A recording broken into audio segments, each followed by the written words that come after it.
أعوذ بالله من الشيطان الرجيم. من يطع الرسول فقد أطاع الله ومن تولى فما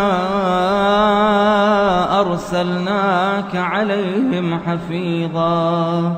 السلام علیکم ورحمۃ اللہ وبرکاتہ۔ ناظرین، صحیح بخاری میں 5973 نمبر پر حدیث موجود ہے جس کے راوی عبداللہ بن عمر رضی اللہ تعالیٰ عنہما ہیں۔ فرماتے ہیں رسول اللہ صلی اللہ علیہ وسلم نے یہ بات ارشاد فرمائی، ان من اکبر الکبائر ان یلعن الرجل والدیہ۔ قیل یا رسول اللہ وکیف یلعن الرجل والدیہ؟ قال یسب الرجل ابا الرجل فیسب اباہ ویسب امہ۔ کہ کبیرہ گناہوں میں سب سے بڑا گناہ یہ ہے کہ آدمی اپنے ہی والدین پر لعنت کرے۔ پوچھا گیا یا رسول اللہ یہ کیسے ممکن ہے کہ ایک آدمی اپنے ہی والدین پر لعنت کرے؟ تو رسول اللہ صلی اللہ علیہ وسلم نے ارشاد فرمایا کہ ایک آدمی دوسرے آدمی کے باپ کو گالی دیتا ہے تو وہ بدلے میں اس کے ماں باپ کو گالی دیتا ہے۔ تو اس حدیث میں آپ صلی اللہ علیہ وسلم نے ہمیں یہ بات ارشاد فرمائی کہ ہم اگر دوسرے کے والدین کو لعن طعن کرتے ہیں، دوسرے کے والدین کو گالی دیتے ہیں، برا بھلا کہتے ہیں، تو وہ اصل میں ہم اپنے والدین کو کہہ رہے ہوتے ہیں۔ ویسے تو آپ دیکھیں نا، قرآن کریم میں اللہ رب العالمین نے یہ بات ارشاد فرمائی کہ اگر والدین دونوں میں سے کوئی ایک بڑھاپے کو پہنچ جائیں تو ان کو اف تک نہیں کہنا، اف تک یہ کلمہ بھی نہیں کہنا۔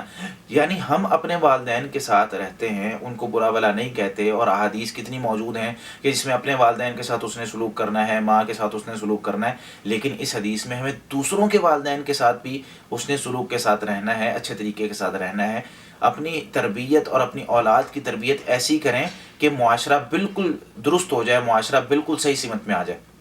جس طریقے سے آپ صلی اللہ علیہ وسلم نے اس حدیث میں فرمایا کہ دوسروں کے والدین کو بھی برا بھلا نہیں کہنا، دوسروں کے والدین کو برا بھلا کہو گے تو وہ اصل میں تم اپنے والدین کو برا بھلا کہہ رہے ہو، کیونکہ یہ شخص جس نے کسی کے والد کو یا والدہ کو برا بھلا کہا ہے تو یہ ایک سبب بنتا ہے نا، اگلے شخص کے پاس بھی زبان ہے، وہ بھی اپنے ماں باپ کے ساتھ محبت کرتا ہے، ان کی عزت اور احترام کرتا ہے، وہ کیسے یہ جملہ سن سکتا ہے کہ آپ کسی کے ماں باپ کو گالی دیں، تو وہ آگے سے گالی دیتا ہے۔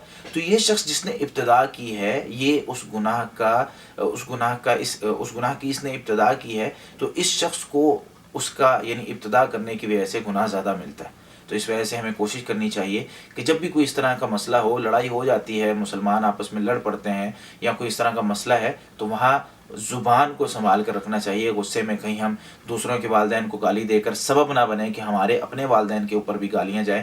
تو اللہ رب العالمین ہمیں اس حدیث پر عمل کرنے کی توفیق عطا فرمائے۔ السلام علیکم ورحمۃ اللہ وبرکاتہ۔